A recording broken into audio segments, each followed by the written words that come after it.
Hi, Empress Alecia again with the Draconian Empire. I wanted to come on and respond briefly to the video Victor had made about working out at home and staying prepared in case of emergencies by being in the best physical condition one can possibly be in. It is not lost on either of us, for Victor to be speaking on that topic, and obviously I am overweight. So I just wanted to not spend a bunch of time talking about why I'm overweight, but just kind of give a little background on me and all the things that I have been through in the last 10, 15 years of my life. For one, in case it helps somebody else, because I think it could. And two, so that people are aware that we're not like total hypocrites.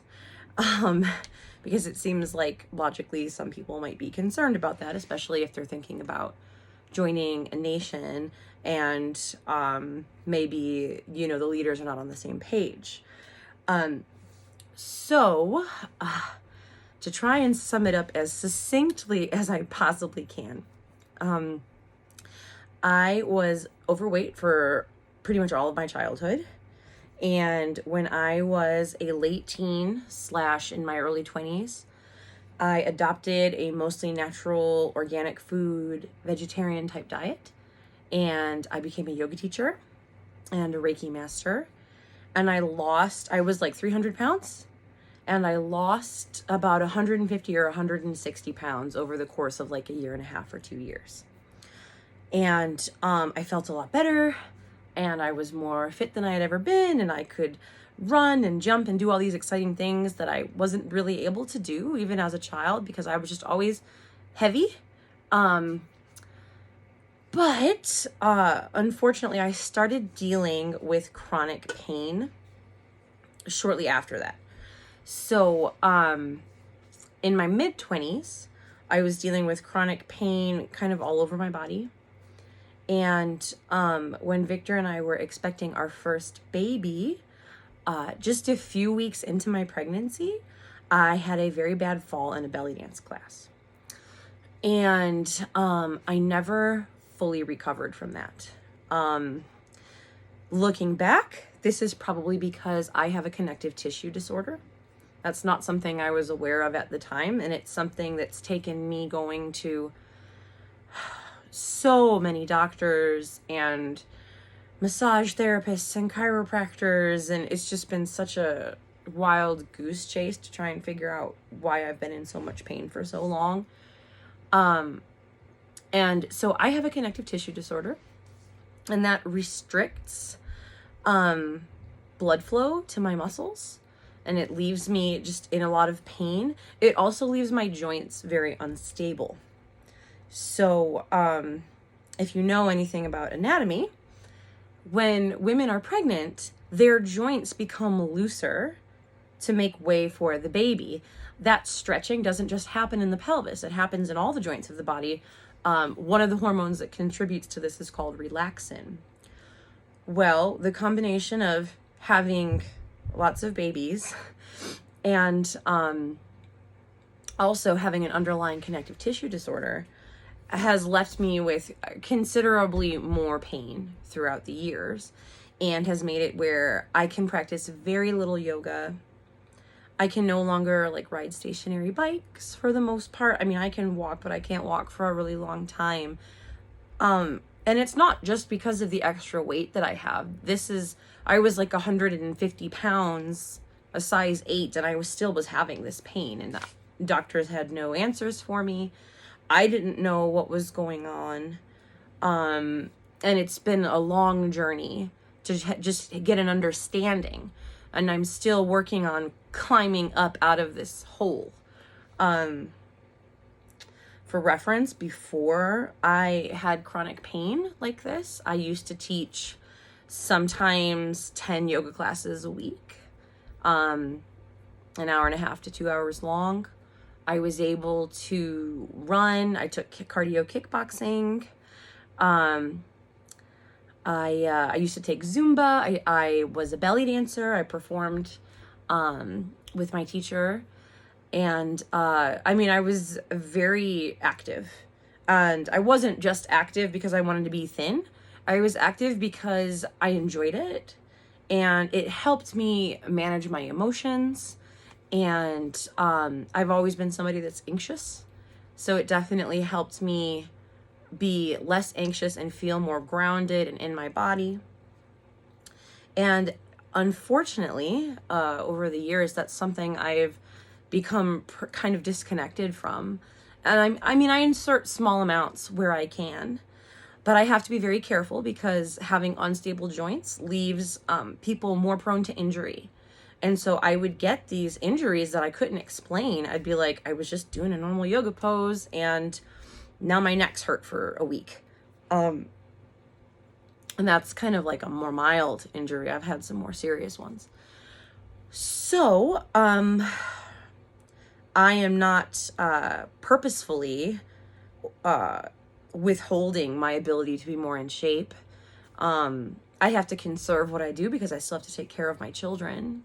So I can't push my body too hard and then not be able to, cook and clean around the house because those are some of my responsibilities in my family. And my children are still young enough that they can't really help with everything. And Victor is not always here and he can't always help with everything. So it's just kind of, it's been difficult to find a proper balance. I did want to say if there's anybody out there who is suffering from chronic pain themselves, or maybe a connective tissue disorder, or fibromyalgia, that's something else I've been diagnosed with. I have migraines. I don't really want to go down the list of all my symptoms or all my diagnoses, but let's just say they're kind of long. One of the things that I found very helpful and that it's possible you would find helpful, this is not medical advice, I'm just talking from my personal experience. I found a fascial tool that I will put the link in the description. I am actually an affiliate for that tool, in full disclosure, but I was telling everybody I knew about this tool before there was even an affiliate program. I just was so astounded by how much it helped me. And so the injury that I got when I was pregnant with my first baby and I fell, it left me really restricted in my abdomen and my rib cage. I had to be careful if I bent forward. I had to be careful if I bent backward. I had to be careful with side bending. And if I did too much, I would be in excruciating, unbearable pain. And I would be laid up on the couch and I would have hot packs and I wouldn't be able to move. And Victor would dig to try to get to it because it was deep. We knew that I probably had some kind of scar tissue or adhesion. I had gotten that far, but I didn't know that having scar tissue and adhesions could be a sign of a connective tissue disorder. All I knew was the doctors were like, you should be feeling better by now. It's been 3 years. And I wasn't feeling better at all. So he would dig under my ribs where I had hurt myself to try and stretch that area out, because what would happen is it would do this. And I could barely breathe. It was horrible.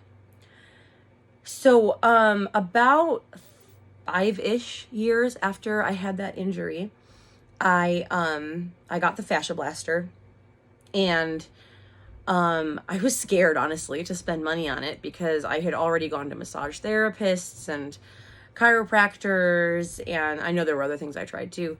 And I was worried, I didn't want to waste my money, but it had a money back guarantee, so that made me feel a little bit better. And I had this instinct, this maybe could really help me.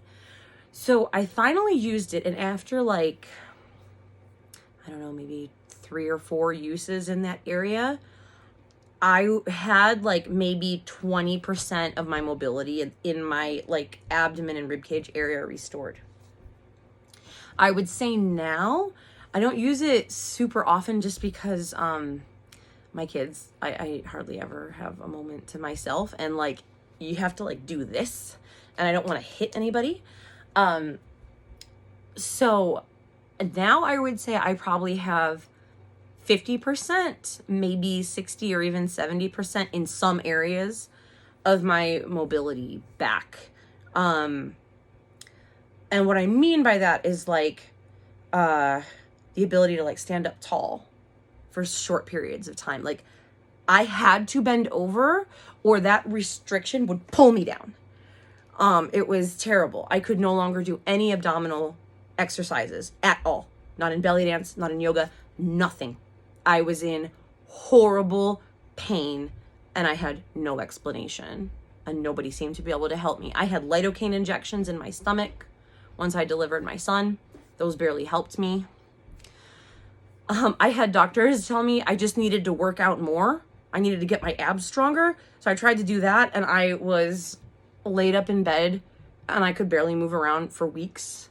I mean, it was, I don't want to like complain, but it was really, really bad. And so I never was able to really be active after becoming pregnant with that injury. And with the help of the fascia blaster, I was able to do little bits of activity and not be in awful pain as long as I paced myself. If I got like too zealous, too excited, and started thinking I could do stuff like I used to, then I would still end up in pain. But just the ability to do something like bend over, I'm so grateful for that tool because nothing else was giving me that. And I do think like maybe if I lost weight and could get deeper into the tissue, that maybe I would have a full recovery, which is something I aspire to and I hope to see in the not too distant future. And again, I will put a link to that in the description for anybody who's interested in that. I also use it, and Victor uses it on me a lot, to be honest, because it's hard for me to like push hard enough. Where I have like trigger points and stuff, I kind of need it pushed really hard and I can't get to a lot of those places. But it helps with like trigger points in my neck, my shoulders, my lower back, my legs. If you're somebody that has a lot of cellulite, while in American culture that's like considered like ugly and shameful, which is awful, but it's, that is a sign of bound up fascia. From what I have learned, and from what I have read, that's a sign of like the connective tissue is strangling the area, like, and the fat is poking through the connective tissue or the fascia.